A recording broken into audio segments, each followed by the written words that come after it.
श्री शिवाय नमस्तुभ्यम दोस्तों। जैसा कि दोस्तों आप सब जानते हो 5 मई को है रविवार की प्रदोष और साथ ही 6 मई को है सोमवार की मासी शिवरात्रि, जो कि बहुत ही खास और विशेष मानी जाती है।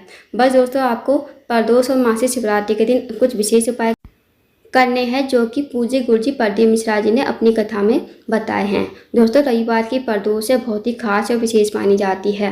इस दिन आपको 3 बेलपत्र से अचूक उपाय करना है। यदि आप इस उपाय करते हो तो जो भी आपकी मनोकामना होगी ना, वो आपकी मनोकामना अवश्य ही पूरी हो जाएगी। चाहे आपकी मनोकामना धन को लेकर हो, व्यापार को लेकर हो, नौकरी को लेकर हो, या फिर कोई अधूरी मनोकामना है, काफ़ी दिनों से अधूरी पड़ी है, तो इस उपाय करने से आपकी मनोकामना अवश्य ही पूरी हो जाएगी। तो आइए दोस्तों जानते हैं प्रदोष के दिन करने वाले कौन कौन से विशेष उपाय हैं। दोस्तों पहला जो उपाय है वो बहुत ही ज़्यादा विशेष है। इस उपाय को आपको अपने घर पर ही करना है, कहीं आपको मंदिर जाने की ज़रूरत नहीं है। इस उपाय को यदि आप करते हो ना, तो आपके घर में माता लक्ष्मी का वास हमेशा रहता है और कभी आपके जीवन में धन की कमी नहीं होती है। तो इस उपाय करने के लिए सबसे पहले आपको दीपक लेना है। दीपक चाहे आप मिट्टी का ले लो, चाहे आटे का। अगर आटे का दीपक लेते हो तो आपको बिना छना हुआ आटा लेना है और उसमें नमक नहीं डालना है, इस बात का ध्यान रखना। अब आपको दीपक तैयार कर लेना है। दीपक आपको गोल बाती का घी का दीपक तैयार करना है। इस दीपक को आपको शाम के समय एक प्लेट में रख लेना है तैयार करके, और इस उपाय को आपको शाम के समय ही करना है। इस उपाय को आपको अपने घर के मेन गेट पर करना है। अब आपको दीपक तैयार करके शाम के समय जब प्रदोष काल हो, यानी कि अंधेरा होने वाला हो, तब आपको इस उपाय को करना है। अब आपको दीपक तैयार करके चले जाना है अपने घर के मेन गेट पर। अपने घर के मेन गेट के बाहर आकर आपको इस दीपक को श्री शिवाय नमस्तुभ्यम कहते हुए और भगवान शिव का स्मरण करते हुए आपको इस दीपक को प्रज्वलित करना है। उसके बाद आपको अपनी मनोकामना कह देनी है। जो भी आपकी मनोकामना है, धन की समस्या है, धन की वृद्धि नहीं है, माता लक्ष्मी का आपके घर में वास नहीं है, या फिर कोई व्यापार वृद्धि कोई समस्या है, तो आप अपनी मनोकामना जरूर कहिएगा। दोस्तों छोटा सा विशेष उपाय है, इस उपाय को अवश्य कीजिएगा। महीने में दोस्तों 2 प्रदोष आती हैं, एक शुक्ल पक्ष की प्रदोष, एक कृष्ण पक्ष की प्रदोष। तो आप जब भी प्रदोष आए ना, तो इस उपाय को आपको हर प्रदोष पर करना है, यानी शाम के समय अपने घर के मेन गेट पर एक दीपक जरूर लगाना। इस उपाय को यदि आप करते हो तो कभी आपके जीवन में धन की कमी नहीं होगी, हमेशा आपके घर में अन्न धन के भंडार भरे रहेंगे।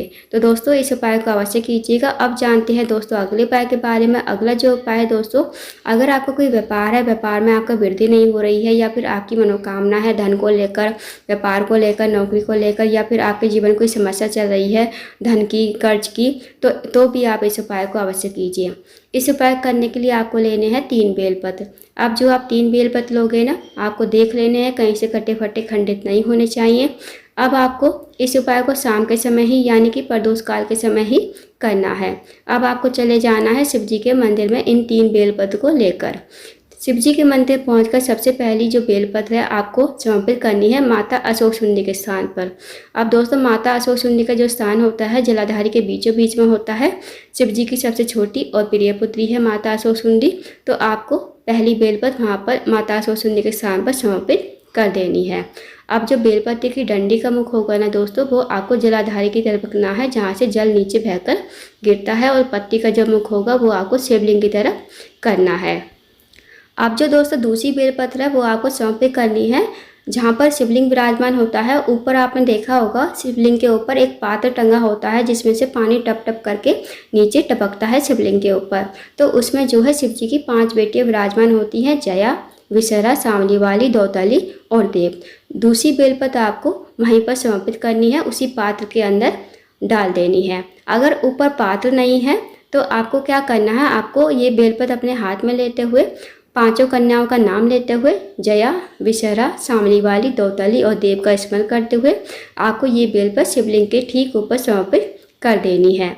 अब जो दोस्तों डंडी का मुख होगा वो विपरीत दिशा में होना चाहिए, और पत्ती का जो मुख होगा वो आपकी तरफ होना चाहिए। तो इस तरह आपको बेलपत्र समर्पित करनी है। अब जो तीसरी बेलपत्र है दोस्तों, वो आपको जो पार्वती का हस्तकमल होता है ना, जो शिवलिंग विराजमान होता है, जहाँ पर आपने देखा होगा नीचे गोल गोल कटी भाग होता है, तो जितना भी गोल कटी भाग होता है वो पूरा का पूरा पार्वती माता का हस्तकमल होता है। तो वहाँ पर आपको तीसरी बेलपत्र सिर्फ एक बार स्पर्श करवानी है।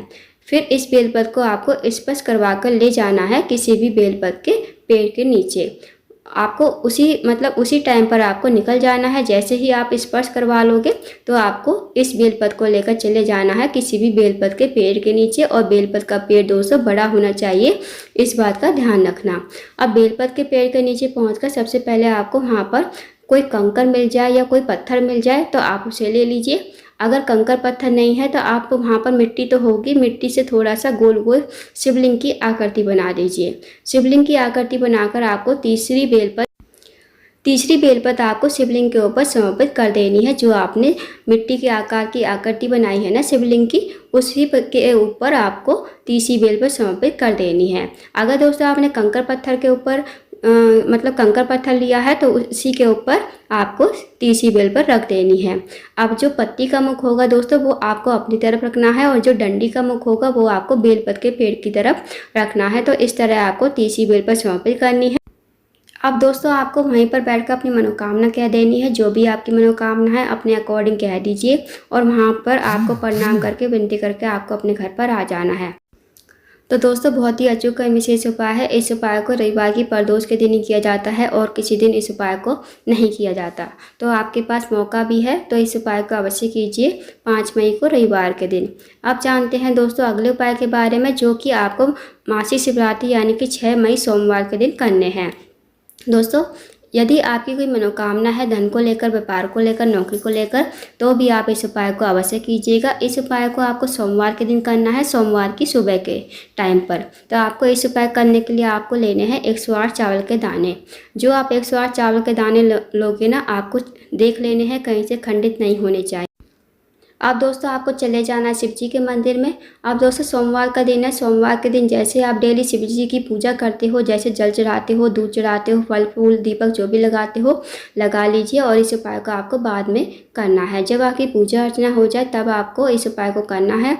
और आपकी पूजा अर्चना हो जाने के बाद आपको 108 चावल के दाने अपने सामने रख लेने हैं। अब आपको एक एक करके एक एक चावल का दाना आपको शिवलिंग के ऊपर समर्पित करना है। जैसे आपने एक चावल का दाना चढ़ाया तो श्री शिवाय नमस्तुभ्यम, दूसरा दाना चढ़ाया श्री शिवाय नमस्तुभ्यम, तीसरा दाना चढ़ाया श्री शिवाय नमस्तुभ्यम।